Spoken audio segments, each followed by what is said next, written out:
tens of millions of Americans tried to put this pandemic behind them over Memorial Day weekend.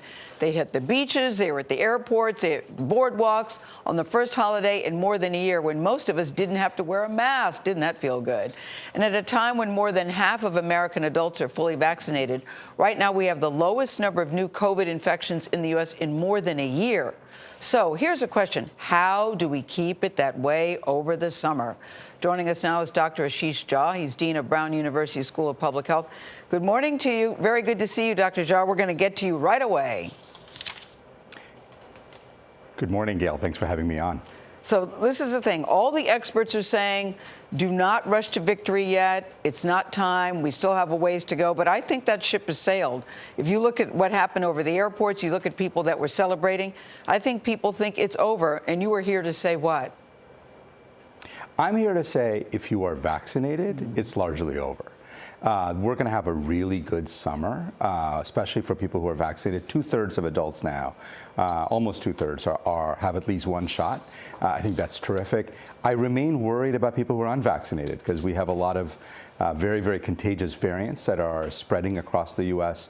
And so for people who are unvaccinated, it remains a risky summer. But for the rest of us, it's going to be a really good summer. I know. I'm now walking around with this vaccination feeling that I have some type of superpower. Do you feel that if you come in contact with people that are unvaccinated, what are the chances that you will get it? Because a lot of people, as you see, are still not vaccinated. What is your concern? Yeah, so I think outdoors, I'm not concerned at all. So if I'm outdoors and there are unvaccinated people around me, I think you're basically fine. I think it's when you have large indoor gatherings and let's say a lot of unvaccinated people, there is still a little bit of a risk. But if you're fully vaccinated, Gayle, you're really in good shape and there's very, very little risk in almost any circumstance. You know, last Memorial Day weekend, there was a big uptick in cases.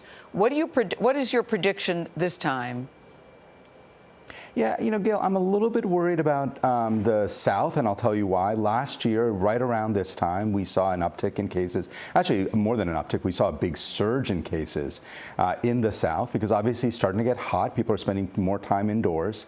And this year, the problem is there's still a lot of people unvaccinated in many of the southern states. So that's what we got to work on. If we can improve those vaccination numbers, I think things will be fine.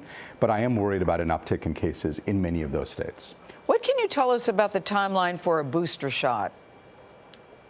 You know, I think there's been a lot of talk about boosters. I don't see boosters coming anytime soon. I think these vaccines are, I don't think most of us will need a booster in 2021.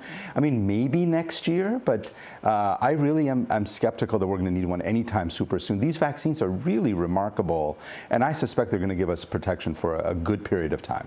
And if you've gotten your vaccine, should you still be getting COVID tested?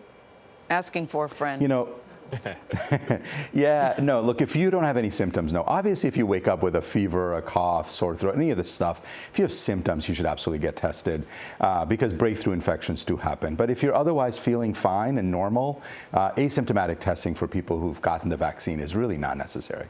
All right, Dr. Ashish Jha, we thank you for your time. Thank you.